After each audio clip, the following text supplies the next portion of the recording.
Welcome back once again city 42 की specially transmission. छोटी ईद बड़ी खुशियों का सिलसिला जारी है। शहर लाहौर की ज़बरदस्त मारूफ शख्सियात से आपको मिलवा रहे हैं जो कि हमें अपनी ड्यूटी निभाते हुए तो फील्ड में नज़र आते हैं, लेकिन ईद का दिन वो स्पेशल कैसे बनाते हैं, कैसे ईद गुजारते हैं और ईद के दिन भी क्या अपनी ड्यूटी पर मौजूद रहते हैं, ये सब चीज़ें हम अपने मेहमानों से पूछ रहे हैं, आप तक पहुंचा रहे हैं और आपकी ईद को भी कुछ स्पेशल बना रहे हैं। आपके घर भी मेहमान आ रहे हैं, हमारे सेट पे भी मेहमान आ रहे हैं, तो हम मिलजुल कर ईद मना रहे हैं। हमारे अब मेहमान जो हमें ज्वाइन कर चुके हैं, तारुफ कराना चाहूँगी जी। हमारे साथ डॉक्टर अमजद साकिब साहब मौजूद हैं, आप सभी लोग जानते हैं क़ुव्वत फाउंडेशन के बानी हैं, और मोहम्मद अली रंधावा साहब कमिश्नर लाहौर ने हमें ज्वाइन किया है। वेलकम कहेंगे अपने मेहमानों को। अस्सलाम वालेकुम एंड ईद मुबारक। वालेकुम सलाम, आपको बहुत बहुत खैर मुबारक। अमजद साकिब साहब, क्या हाल चाल है आपके? अल्हम्दुलिल्लाह जी, बिल्कुल ठीक ठाक। कैसी गुजरी ईद? पहला दिन कैसा रहा और आज दूसरा दिन कैसा गुजर है? पहला दिन तो बड़ा हेक्टिक है, आपको पता ही है कि ईद की नमाज भी पढ़नी, फिर मिलना जुलना दोस्तों से, अजीज़ों से, फिर बुज़ुर्गों की कब्र पे जाना, दुआ पढ़ना। तो दूसरा दिन निस्बतन रिलैक्स है अल्हम्दुलिल्लाह। इसीलिए हमने कहा कि आज हम आपको मदऊ कर लें, तो थोड़ा सा आपका रिलैक्स वाला मूड जो है ना। लेकिन बड़ा बहुत शुक्रिया आपका, आप इतने स्पेशल दिन भी यहाँ पर हमारे साथ मौजूद होते हैं। कमिश्नर साहब, क्या हाल चाल है आपके? जी अल्हम्दुलिल्लाह, अल्लाह का कैसा गुजरा ईद का पहला दिन? रमज़ान में खासे एक्टिव रहे, ऑब्वियसली मुख्तलिफ आटा पॉइंट्स पे भी आपके हमने चक्कर देखे, बाजारों मार्केटों में भी आपको देखा। अब थोड़े आगे रिलैक्स दिन आगे होंगे। आई होप के रिलैक्स दिन आ जाए। एक्चुअली एडमिनिस्ट्रेशन पे ना रमज़ान जो है उसके अंदर हमारी एडमिनिस्ट्रेशन की ना बहुत ज़्यादा दौड़ें लग जाती हैं, राउंड द क्लॉक चलना पड़ जाता है। इसमें इस दफ़ा आपको पता ही कि आटा डिस्ट्रीब्यूशन हमने स्टार्ट की पूरे पंजाब में की, और यहाँ मैं बताता चलूँ कि लाहौर ज़िले में और लाहौर डिवीज़न में सबसे ज़्यादा पूरे पंजाब में से आटा हम लोगों ने डिस्ट्रीब्यूट किया है। अगर बेनिफिशरीज देखा जाए तो हमारे थ्रू, यानी उतना ही काम आप लोगों ने किया, उतनी बड़ी रिस्पॉन्सिबिलिटी भी आपके सर पे रही। जी बिल्कुल, सही सही। तो रमज़ान में स्टार्ट हो गया, फिर इसके बाद जब ईद का दिन कल का दिन था उसमें काफ़ी अच्छा, मतलब थोड़ा सा रिलैक्स फील हुआ है। सिर्फ ये होता है कि बीइंग अ कमिश्नर आपका एक रिस्पॉन्सिबिलिटी भी होती है कि उसमें जेल विज़िट करना होता है, वो किया, कैदियों को गिफ्ट्स वगैरह दिए, बच्चों के साथ चाइल्ड प्रोटेक्शन सेंटर पे गए, और फिर एक हमारे पास एक हाउस है जिसके अंदर हमारे कुछ बुज़ुर्ग बैठे होते हैं जिनके पास फैमिलीज आती हैं। तो हम समझते हैं कि वो जो ओल्ड हाउसेस में अगर हमारे बुज़ुर्ग बैठे हैं तो हमारे लिए वो अपने बुज़ुर्गों की जगह है। तो स्पेशली कल फिर उनके पास गया, उनके पास बैठे, उनसे दुआएं ली, तो अपनी फैमिली के साथ, ये भी हमारे फिर फैमिली मेंबर्स होते हैं। बहुत अच्छी बात है जी। ये उन लोगों को इंतज़ार होता है, कभी जाकर उनकी आंखें देखे, वो रात तक रहे होते हैं कि आज के कोई स्पेशल दिन उनका प्यारा भी उनके लिए आए। तो फिर जब आप लोग जाते हैं तो यकीन माने, हम क्योंकि देखते रहते हैं, वहाँ से हमारे रिपोर्टर्स भी कवर करते हैं कि किस तरह उनकी आंखों में आंसू होते हैं और अपने प्यारों का इंतज़ार कर रहे होते हैं। डॉक्टर साहब, आप भी हमेशा ईद बहुत स्पेशल तरीके से हम देखते हैं उन लोगों के साथ जाके मनाते हैं जिनको वाकई ज़रूरत होती है खुशियों की, कैसा लगता है? जी बहुत अच्छा है। मेरी तो एक रूटीन है कि हम ईद के दिन फाउंटेन हाउस में मनाते हैं, जो ज़हनी अमराज का एक अदारा है जिसमें 500-600 लोग रहते हैं। बदकिस्मती ये है कि 300-400 लोग घर नहीं जाते, उनको कोई लेने नहीं आता। तो उनकी जो निगाहें हैं वो दरवाज़े की तरफ होती हैं कि कोई आए, उनका प्यारा उनके पास बैठे, इस खुशी में शरीक हो। तो फिर कुछ दर्दमंद दिल रखने वाले लोग आ जाते हैं, हमारी तो ज़िम्मेदारी है, हम तो वहाँ जाते हैं। तो वहाँ पर बड़ा ढोल बाजे का बंदोबस्त होता है, वहाँ पर वो खाने पीने के स्टॉल लगे होते हैं, बहुत से लोग जो हैं, कोई जलेबियाँ बना रहा है, कोई उनको खाने खिला रहा है। और ये बड़ा एक, मैं अब कमिश्नर साहब से दरख्वास्त करूँगा कि अब आज मेरे साथ यहीं से चलें ना, तो इनको वहाँ लेके चलें, क्योंकि ये पहले भी इतनी जगहों पे गए हैं। तो एक तो वो होता है, फिर दूसरा ये है कि वो मैंने आज जाना है, हमारे जो क़ुव्वत कॉलेज यूनिवर्सिटी है उसमें 80 बच्चे ऐसे हैं जो घरों को नहीं गए। अच्छा। यानी ये दूर दराज के हैं, कोई गिलगित बल्तिस्तान का है, कोई आज़ाद कश्मीर का है, कोई नॉर्थ वज़ीरिस्तान का है, कोई बलूचिस्तान से। तो उन्होंने they prefer to stay here and study. तो वो अकेले हैं। और डॉक्टर साहब की हिम्मत को मैं दाद देना चाहूँगी। कुछ कोई भी ऐसी चीज़ है ये मिस नहीं करते हैं, वो चाहे इनकी यूनिवर्सिटी है, वो चाहे इनका हॉस्पिटल है, जहाँ जहाँ लोग इनके मौजूद होते हैं, ये ईद के दिन भी टाइम निकाल के वहाँ पहुँचते हैं। डॉक्टर साहब, मेरे ख्याल से ये बहुत ज़बरदस्त। नहीं, अल्हम्दुलिल्लाह, जब तक अल्लाह ताला हिम्मत देता है तो हर लम्हे का हिसाब तो उसे देना है ना, तो उसको किसी मुस्बत तरीके से इस्तेमाल करना चाहिए। जैसे ये देखे ना, आटा बांटा, इन्होंने दुआएं ली हैं लोगों को। इस कदर मैं ख़ुद भी चूँकि सिविल सर्विस का हिस्सा रहा हूँ, तो मुझे पता है कि किस तरह से बीतती है, किस तरह से कंपीटिंग इंटरेस्ट होते हैं, किस तरह से आपको अपनी ट्रांसपेरेंसी और क्रेडिबिलिटी का तहफ़्फ़ुज़ करना है, किस तरह आपने खिदमत करनी है। तो ये हैट्स ऑफ टू हिम कि लाहौर में सबसे बड़ा ऑपरेशन इन्होंने आटा की तकसीम का किया। तो ये अल्लाह ताला इसमें इनको कामयाबी देता है। बिल्कुल, आप कुछ अच्छा करने की सोचे, अल्लाह ताला खुद ही आपकी हेल्प करता है। कमिश्नर साहब, बीइंग अ कमिश्नर लाहौर, आपकी पहली ईद हेक्टिक रही कि इंजॉय किया, या फिर वो क्योंकि ईद का स्पेशल त्यौहार आपके घर वालों के लिए होता है, सो जो ड्यूटी आप निभा रहे हैं घर टाइम देना मुश्किल होता है? मैं बताऊँ, हेक्टिक तो होता है, लेकिन हेक्टिक से ज़्यादा ना आपको सेटिस्फेक्शन ज़रूर मिलती है। सर जैसे हमारे सीनियर हैं, और मैं आप यहाँ पे ये ज़रूर बताता चलूँगा, जैसे आपको पता है शो शुरू होने से पहले मैंने सर को रिक्वेस्ट करा था आपने इस साइड में बैठना है, बिल्कुल, क्योंकि मैं बल्कि गिलगित बल्तिस्तान भी जब रहा तो सर के साथ इन टच रहा हूँ। ये सर और जैसे जो काम है ना, ये हमारे लिए इंस्पिरेशन है, आइकन है। At the end of the day ना आपको जो सेटिस्फेक्शन होती है ना, वो आपके लिए ड्राइव करती है। और सबसे बड़ी बात जो सर ने आज जैसे बोली ना, क्रेडिबिलिटी, ये बहुत मुश्किल काम है। ख़ास तौर पे जब आप पब्लिक डीलिंग करते हैं तो उसमें ज़रूरी नहीं है कि आपसे लोग खुश होकर जाएं। बहुत सारे आप पे क्रिटिसाइज़ कर रहे होते हैं, लेकिन हमने एक ऑनेस्टी के साथ, मेहनत के साथ काम कर रहे हैं तो अल्लाह ताला उसमें बरकत डालता है। ये आटा पॉइंट्स पे जब हमने स्टार्ट किया, बहुत सारे लोगों का आया, उसकी क्यों मैनेजमेंट करनी। फिर आपको पता है प्राइम मिनिस्टर साहब के विजिट है, चीफ मिनिस्टर साहब के बहुत ज़्यादा विजिट्स हैं, और सारे सरप्राइज विजिट्स हैं। वो अल्लाह का शुक्र है, हमारी इज्जत रहेगी, लोगों को एक इज्जत तरीके से मिल गया। क्योंकि लाहौर के अंदर फिर आप देखें पॉपुलेशन बहुत ज़्यादा है, जिसको आप हर आटा पॉइंट पे बहुत रश रहा। हमने लेकिन ये किया, थोड़ी सी हमने जो इस पर वर्किंग की ना, हमने ये कि आटा पॉइंट्स हमारे 40 थे, लेकिन उन 40 के अंदर हमने जो अपने मोबाइल्स वाले और अपने स्टाफ्स को बैठाया हुआ था, वो हर एक पे 20-20, 25-25 थे। उससे क्यू मैनेजमेंट हमारी आसान होगी। दूसरा, बुजुर्गों के लिए अलहदा, बुजुर्ग ख्वातीन के लिए अलहदा, स्पेशल पर्सनस के लिए अलहदा काउंटर्स बना के, तो थोड़ा सा क्यू मैनेजमेंट हमने अच्छी की। लेकिन फैमिली ज़रूरी होता है, फैमिली को आप टाइम नहीं दे पाते, लेकिन अल्हम्दुलिल्लाह मेरे पेरेंट्स, मेरी मिसेस, मेरे बच्चे सारे बहुत अकोमोडेटिंग हैं।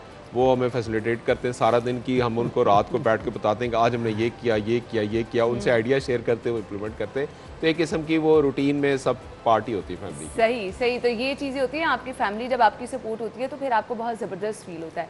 डॉक्टर साहब, फैमिली को कितना टाइम ईद के दिन देते हैं? देखिए जी, मैं तो पूरे एहतराम से इनसे थोड़ा सा इख्तलाफ करूँगा। देखिए, हमने भी मुहर्रम की ड्यूटियाँ दी हुई हैं, तो जब रात को 1 बजे आना और सुबह अर्ली मॉर्निंग जाना, तो फैमिली खुश नहीं होती है। ऐसे ही है, घर वाले लेकिन बहरहाल आप तो नजर ही नहीं आते, लेकिन ये जिम्मेदारी है, महसूस वो इसको फील करते हैं कि हमें एक बहुत बड़ी जिम्मेदारी अगर अल्लाह ताला ने दी है, तो जब तक फैमिली की सपोर्ट नहीं हो, नेचुरली आप बेस्ट परफॉर्म भी नहीं कर सकते। बिल्कुल, आपने सही कहा। तो अल्हम्दुलिल्लाह, तो बहरहाल हमें भी ऐसा ही क्या कहते हैं कि आदतें ख़राब हो गई हुई हैं, तो फैमिली नाराज़ भी होती है, फिर मान भी जाते हैं, फिर उनको ये एहसास भी दे लेते हैं कि देखिए, इन अ लार्जर पर्सपेक्टिव, एक पब्लिक सर्वेंट हो या हमारे जैसा लोग जो समाजी कारकुन हैं, हम समझते हैं कि the entire society is our family. बिल्कुल सही कहा आपने कि फैमिली का आगाज़ सिर्फ अपने कुर्बो जवार में या अजीज़ों से नहीं होता, बल्कि फैमिली, जब आपने ये काम इख्तियार कर लिया, जब इसमें आप चले गए, तो फिर जब तक आप पूरे मुआशरे को अपने ख़ानदान का हिस्सा, अपना कबीला नहीं समझते ना, तो फिर ज़रा थोड़ी सी सोच और रुख। डॉक्टर साहब, ये बस रिस्पॉन्सिबिलिटी समझने की बात है, अगर आप समझें तो आप फिर बहुत कुछ कर सकते हैं। कमिश्नर साहब, इन मसरूफियात में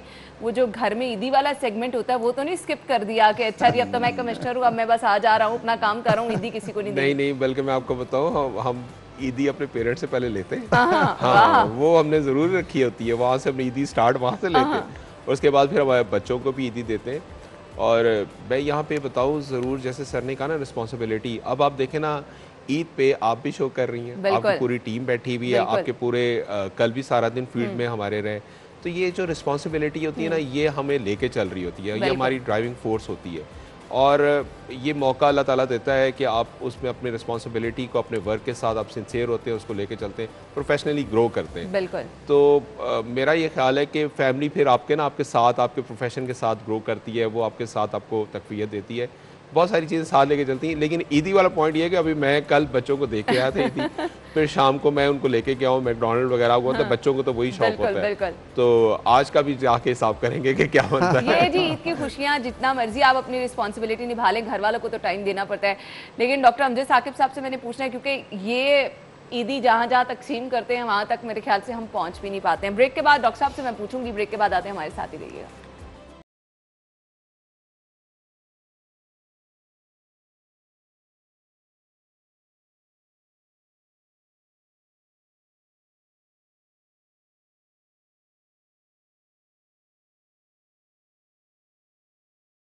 welcome back once again. City 42 की स्पेशल ईद ट्रांसमिशन जारी है और हम गुफ्तगू का सिलसिला अपने मेहमानों से आगे बढ़ाएंगे। हम ईद मनाने की बात कर रहे हैं तो डॉक्टर साहब, मुखैर हजरात हमें रमज़ान में बड़े एक्टिव नज़र आए, वो चाहे राशन तकसीम की बात कर लें, वो चाहे सहर अफ्तार की बात कर लें। एक ज़बरदस्त मंजर होता है जिस तरह से लोग दिल खोल के मदद करते हैं। ईद के लिए भी क्या लोगों ने तहाइफ ऐसे भेजे उन लोगों के लिए जो इंतज़ार कर रहे होते हैं? जी बिल्कुल, मैं आपको बताऊँ पूरी दयानतदारी से कि पिछले साल की निस्बत, पिछली ईद की निस्बत भी इस दफ़ा लोगों ने ज़्यादा, क्योंकि शायद लोगों को ये एहसास हुआ है कि ज़िंदगी कुछ थोड़ी सी मुश्किल हुई है, तो लोगों ने भी उसी तरीके से जिस तरह हुकूमत ने बेपनाह काम किया, और ये आटा तकसीम एक बहुत मामूली बात नहीं है। I think it is first time in history इतना बड़े पैमाने पे। तो उसी तरह लोगों ने भी, अब आज ही हमारे पास एक शख्स ने कहा कि जी मैं 2.5 करोड़ रुपए के तोहफे देना चाहता हूँ। राशन हमने कहा कि अब तो ख़त्म हो गया रमज़ान। सो क्या क्या चीज़ें अब आपकी पाइपलाइन में है कि रमज़ान के बाद आपने डिसाइड कर रखा था कि ये टास्क हैं जो कि अब मैंने देखने हैं और इनके लिए काम करना है? फिर क्योंकि हम ज़रूर अपने मॉर्निंग शो में भी आपको बुलाएंगे, एक लंबी शिकायत होती है लोगों की जो कि आप तक पहुँचानी होती है। सही बात। देखिए, मैं ये समझता हूँ कि गवर्नेंस का मॉडल जो है ना, जिसको वक्त के साथ साथ इम्प्रूव होते होना चाहिए। अब चूंकि आईटी बेस्ड टेक्नोलॉजी आ गई है, और बल्कि ये जो हमारा आटा की डिस्ट्रीब्यूशन थी, इसमें अब यकीन करें कि 64 लाख आटा हमने लाहौर डिवीज़न में जो डिस्ट्रीब्यूट किया, सिंपल आईटी कार्ड को स्कैन करते थे, उसको पता चल जाता था कि ये एक एलिजिबल है या नहीं एलिजिबल, क्योंकि बेस्ट से हमने डाटा लिया था, वो आपको पता ऑथेंटिकेटेड डाटा है, और उसके हिसाब से जो उसमें फिट इन होता था उसको हम दे रहे थे। उसके अलावा फिर जो स्टैंड अलोन ऐसे लोग थे जो नादरा के स्टैंड अलोन होते हैं, कि मींस के वो डाटा के अंदर तो आ रहे हैं, मतलब वो बेस में तो नहीं है, लेकिन डाटा के अंदर इस तरह है कि वो फिर भी पॉवर्टी लाइन पे आते हैं, उनको भी हमने आटा प्रोवाइड किया। लेकिन हम ये सारा कुछ कैसे कर सकते हैं? हम आईटी बेस्ड टेक्नोलॉजी से। अब हम इस पर वर्किंग कर रहे हैं कि हम अपना गवर्नेंस मॉडल इतना इम्प्रूव करें कि लोगों को ज़्यादा से ज़्यादा जो है एट डोर स्टेप उनको सर्विस डिलीवरी दी जाए। आपको पता है मेरे पास लाहौर डेवलपमेंट अथॉरिटी का भी चार्ज है, वहाँ पे हमने जो वन विंडो है उसको बहुत ज़्यादा इम्प्रूव कर दिया हुआ है, और उसमें हमने ये प्रोवाइड किया है कि एक दफ़ा जो आके अपनी एप्लीकेशन दे देगा उसको घर बैठे ही उसको सारा प्रोवाइड हम कर देंगे। सेकेंडली, हमारे बहुत सारे प्लॉट्स ऑक्शन होते हैं, उस ऑक्शन को भी हम लेके आ रहे हैं वेबसाइट्स के ऊपर। So we are taking the IT interventions के थ्रू गवर्नेंस मॉडल इम्प्रूव करेंगे। सेकेंडली, सबसे इम्पॉर्टेंट चीज़ ये है कि अगर हमारे बहुत सारे सोशल इश्यूज़ हैं, जैसे सर बहुत अच्छा काम कर रहे हैं अखूबत के साथ मिलके, और हम कोई ऐसी चीज़ लेके आएँ, कंट्रीब्यूट करें जिससे सोसाइटी के अंदर एक अच्छा पैगाम जाए। मैं यहाँ पे ज़रूर बताता चलूँ, जो क्रेडिबिलिटी की बात की है, सर हमारे शुरू से आइडियल पे रहे हैं, बल्कि मैं जब गिलगित बल्तिस्तान में कोविड आया तो मैं उधर था, और मेरी बहुत अच्छी डिटेल डिस्कशन इनसे होती रहती थी। जो मैकेनिज़्म है कि बजाय से कि आप डिपेंडेंट बना रहे हैं, बल्कि लोगों को अखुवत के थ्रू उनको आप हुनर सिखा रहे हैं, और उनके थ्रू एक बिजनेस मॉडल लेके आ रहे हैं जो कि खुद भी अपनी भी उनका सोर्स ऑफ इनकम बन रहा है, और आगे जॉब भी क्रिएट हो रही है। बिल्कुल ऐसे ही है। तो ये है। अब फॉर एग्जांपल हम सर से ज़रूर तावन लेंगे, हम जेल के अंदर जाके ऐसे हमारे पास प्रिजनर्स हैं जिनको हुनर सिखा के, अब वो अगर सिलाई कढ़ाई सिखा दें, ये कोई ऐसी चीज़ उनको हुनर आ जाए, और उनका जो उन्होंने काम किया वो मार्केट में थ्रू अखुवत हम उसको सेल आउट करवा दें, और जो उसके पैसे हैं उसके अकाउंट में क्रिएट हो जाए, तो उसको जेल बैठे ये भी पता चल जाएगा कि हलाल तरीके से भी पैसे कमाए जा सकते हैं, जो बेसिकली रिहेबिलिटेशन। बिल्कुल। सेकेंडली ये कि हमने होम डिपार्टमेंट से बात की है, अब वो ज़माना चला गया है कि जब एक जाके आप उनको कोई लेक्चर दे दें, अब हम वहाँ पे जूम लिंक्स के थ्रू किसी भी, जैसे सर को बात करनी है, जो भी होम डिपार्टमेंट्स को करेगा उनसे हम लेक्चर्स दिलवाएंगे ताकि उनको थोड़ा बहुत आइडिया हो जाए। इससे फ़र्क ये पड़ जाएगा जब जूम की टेक्नोलॉजी आएगी कि एक बैक वक्त 3-4 जेल्स के कैदियों से भी बात हो सकती है, उनकी जो मुश्किलात है वो भी सुनी जा सकती हैं। तो बहुत सारे काम हैं जो हम मिल के कर सकते हैं, प्राइवेट सेक्टर्स को, सोशल सेक्टर्स को हम मिला के। बिल्कुल, ये बहुत ज़बरदस्त चीज़ है और मेरे ख्याल से ये चीज़ें जितनी जल्दी हों उतना ही लोगों को फ़ायदा भी पहुंचेगा। और फिर जो आजकल हर किसी को परेशानी है कि अच्छा जी करने को कुछ नहीं है, रोज़गार नहीं है, तो ये आइडियाज़ हैं जो बहुत ज़बरदस्त हैं, जिन पे हमें काम करने की अशद ज़रूरत है। डॉक्टर साहब, ईद की शॉपिंग करते हैं? कौन करता है ईद की तैयारी आपकी? अगर आप ईद की शॉपिंग का सवाल अगली ब्रेक पे रख लें तो जो अभी कमिश्नर साहब ने कहा आप कि आईटी के हवाले से हुकूमत ने हमने ये प्लान किया है कि हम एक साल में 25,000 आईटी के ग्रेजुएट्स क्रिएट करने हैं। उनको 6 मंथ्स के हमने कोर्सेज डिज़ाइन किए हैं। देखिए 25,000 बच्चे अगर यानी ये आप देखने वालों को ऑफर कर रहे हैं कि आपके पास 25,000 बच्चे अगर आईटी इंडस्ट्री के साथ मुंसलिक हो जाएं तो मुल्क जो है ना वो $1 बिलियन कमाता है। तो ये जो तौके ग़ुलामी है ना, हमें बैरूनी जो फंड्स की वसातत से वो टूटने का एक ही रास्ता है कि हम आईटी के मैदान में सिर्फ $4 बिलियन हमारी एक्सपोर्ट्स हैं। क्या नहीं इसको हम $100 बिलियन लेके जा सकते? बिल्कुल सही। तो मुझे तो बड़ी खुशी हुई इनकी बात सुन के। तो हम वो 25,000 लोगों के लिए, हमारे पास यूनिवर्सिटी में लेबॉर्ट्रीज मौजूद हैं, ट्रेनर मौजूद हैं, कोर्स करिकुलम मौजूद है, नेफटेक के साथ हमारी रिलेशनशिप है, पीवीटीसी के साथ हमारी रिलेशनशिप है, Punjab information board of technology के साथ, और अब हमने इसकी इंटरनेशनल सर्टिफिकेशन करवा रहे हैं। तो ये जेल में भी अगर हमें बंदे दे दें तो हम उनको वहीं बैठे बैठे सिखा दें और वो बाहर निकले तो कुछ ना कुछ कमाने लग पड़े। बहुत बड़ी बात। इसके अलावा जो स्टूडेंट्स हम इकट्ठे कर रहे हैं 25,000 पूरे पाकिस्तान से, तो उनको हमने आईटी, फिर ईद की खुशियाँ मनाई जाएंगी। जब तक हम खुशियाँ किसी और को आंगन में नहीं लेके जाएंगे तो मेरी खुशियाँ अधूरी हैं। बिल्कुल आपने तो आप दुआ करें कि अगली ईद तक हम 25,000 लोगों तक ले जाएं। शॉपिंग की बात ना कीजिए, वो मेरी बेगम सुन रही है। वो हम आके ब्रेक से बात करते हैं। जी नाज़रीन, मेरे ब्रेक का कहा जा रहा है, ब्रेक के बाद ज्वाइन करेंगे, स्टे विद अस।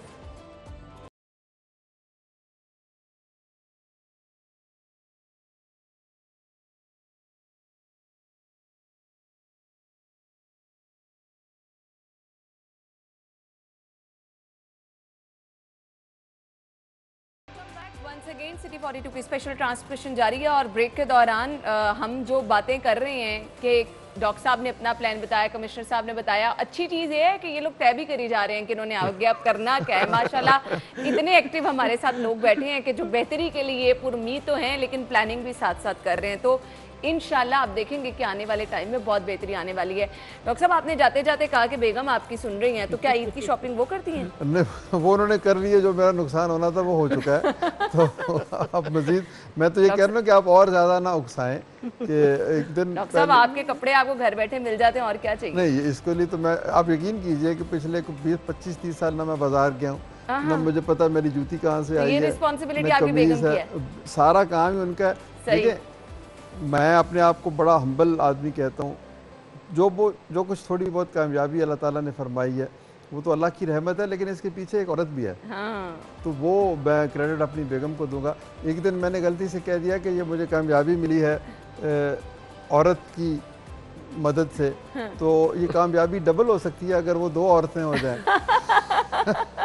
तो आप अंदाजा कर सकते हैं फिर क्या हुआ। फिर तो बस उन्होंने कहा नहीं, आप शॉपिंग नहीं मैं करने वाली हूँ, फिर अब आप अपनी रिस्पॉन्सिबिलिटी खुद उठाएं। कमिश्नर साहब, ईद की शॉपिंग, वो बचपन वाला शौक कि ईद के नए कपड़े होने चाहिए, अभी तक वही शौक है? कैसे कौन करता है ईद की शॉपिंग? अच्छा, ईद पे ज़रूर ये शौक होता है बच्चों को कि शॉपिंग करें, लेकिन मेरा ख्याल है कि वो ज़्यादातर ना बच्चों के अंदर ये चीज़ रह जाती है। अब जैसे सर ने कहा ईद का सूट तो सब कहते हैं ईद की नमाज पढ़नी या नया होना चाहिए। नहीं, नया ही होता है, नया ही होता है, अल्लाह का शुक्र है नया होता है। लेकिन उसमें ये ना मज़ा था, इंस्टाग्राम और टिकटॉक वो मैं सारा कुछ कह रहा हूँ, और स्नैपचैट भी वो भी। तो दूसरा काम शायद आपको और भी बुरा लगे कि टीवी देखना छोड़ दें। ये तो ना मशवरा दें, आप ना करें, हम ट्रांसमिशन कर रहे हैं, आप लोगों को गारंटी नहीं, ये लाइव प्रोग्राम देखें। मेरा मतलब यह है कि वो भारी भरकम प्रोग्राम जिसमें हम बहुत ज़्यादा पॉलिटिसाइज हो जाते हैं। मतलब है कि पॉलिटिक्स अच्छी चीज़ है, लेकिन ओवर पोलिटिसाइजेशन हो रही है। हर वक्त हम पॉलिटिक्स में गुम हो रहे हैं, जिसकी वजह से तहम्मुल, बर्दाश्त, खुशी, एक अजीब तरह की फ्रस्ट्रेशन। देखिए, हमें हकीकत का फेस करना चाहिए। बिल्कुल। डिप्रेशन का माहौल नज़र आता है। तो वो हमें, ज़िंदगी है, ज़िंदगी में अप्स एंड डाउन्स आते हैं, खुशियाँ हैं, गम हैं। कौमों की ज़िंदगी में तो बहुत बड़े बड़े, देखें सेकंड वर्ल्ड वार देखें, फर्स्ट वर्ल्ड वार देखें, 4-4 साल जंगें चलती जाती, तो वहाँ पर इकोनॉमी क्या होती है, वहाँ पर डिस्ट्रक्शन और डेथ का क्या आलम है। तो ऐसी चीज़ नहीं है। अल्हम्दुलिल्लाह हमारा मुल्क जो है इसके अंदर बड़ी रिजिलियंस है। आप देखें 3.5 करोड़ लोग जो हैं वो फ्लड से इफेक्ट हुए, बिल्कुल, ठीक है ना। तो ठीक है मुश्किलात आई, लेकिन बहरहाल अब हालात बेहतरी की तरफ गामज़न है। तो ये खुशी की तलाश जो है ना और खुश रहना, दिस इज़ एक्सट्रीमली इम्पोर्टेंट, ना सिर्फ अपने लिए बल्कि आपकी शख्सियत जो है ना एक अक्स है, एक आईना है, बिल्कुल, उसमें लोग अपना अक्स देखते हैं। अगर आप गमगीन है ना तो आप दूसरों को भी गमगीन कर देंगे। बिल्कुल, चलें अपने लिए ना सही, दूसरों के लिए खुश रहें। तो खुशियों में ही ज़िंदगी गुजारनी चाहिए। और आज के दिन का हमारा मैसेज भी हमने ऑलमोस्ट हर सेगमेंट में यही बात की है कि हमने खुशियाँ बांटनी कैसी हैं। कमिश्नर साहब, मुझे प्रोड्यूसर साहबा कह रही हैं कि कुछ हमारे मेहमानों से पूछोगे किस तरह से वो अपनी ज़िंदगी गुजारते हैं। तो एज ए कमिश्नर तो हम आपको देखते रहते हैं, आप अपना काम कर रहे हैं, ड्यूटी निभा रहे हैं, फारिग वक्त में क्या करना पसंद करते हैं? फारिग वक्त में ना सबसे अच्छा जो काम मुझे लगता है वो है वॉक करनी। अच्छा, वॉक में ये होता है कि आप रिलैक्स होकर अपना टाइम गुजारते हैं, और एक्सरसाइज से जहाँ पर रिलेटेड है ना, वॉक करके थोड़ी सी एक्सरसाइज कर ली।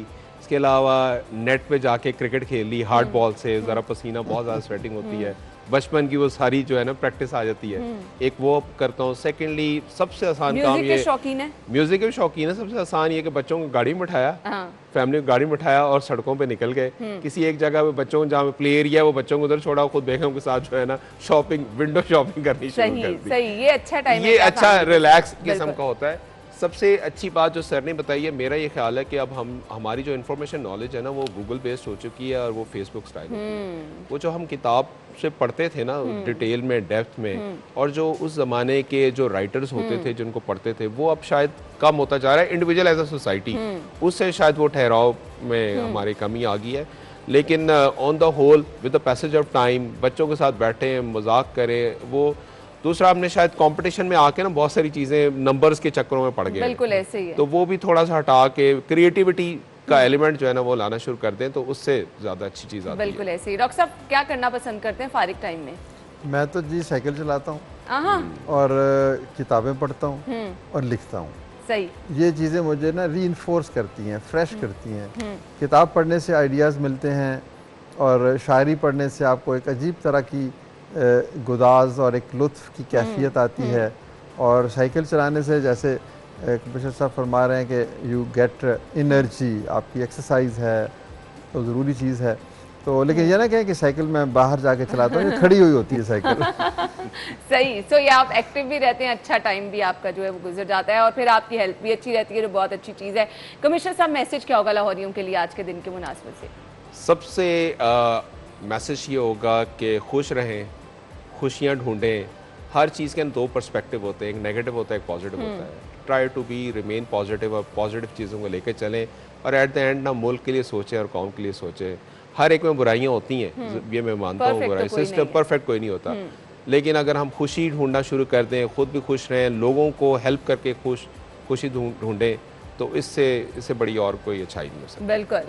डॉक्टर साहब, क्या मैसेज देना चाहेंगे देखने वालों को? बस जी यही चीज़ है, खुश रहें। और एक चीज़ मैं, अगर आप इजाज़त दें तो मैं इजाफा करूँगा कि दूसरों के साथ वही सलूक करें जैसा सलूक आप चाहते हैं कि आपके साथ किया जाए। बिल्कुल, बस अब ये तो बात ही लिटिल खत्म हो गई है। बिल्कुल आपने सही कहा, जैसा आप चाहते हैं कि कोई आपके साथ सलूक करे, आपको दूसरों के साथ भी वही करना है। मिलजुल कर अच्छा वक्त गुजारना है, पॉजिटिव चीज़ों को देखना है, नेगेटिव चीज़ों को अपनी ज़िंदगी से निकाल दें, तभी आप खुश भी रहेंगे, लोगों को खुश भी रख सकेंगे। थैंक यू सो मच, बहुत बहुत शुक्रिया आप लोगों के वक्त के लिए और वंस अगेन ईद मुबारक। Thank you so much. नाज़रीन, सिटी 42 की स्पेशल ईद ट्रांसमिशन में हमारे मेहमान हमारे साथ आज मौजूद थे और हमने कोशिश किया आपकी ईद को स्पेशल बनाएं, क्योंकि हम हैं शहर की आवाज़ और हम आपके साथ इसी तरह से तमाम स्पेशल इवेंट्स मनाते हैं और इंशाल्लाह मनाते रहेंगे। ज़िंदगी रही तो ये सिलसिला इसी तरह से जारी रहेगा। अपना बहुत सारा ख्याल रखिएगा। अल्लाह हाफ़िज़।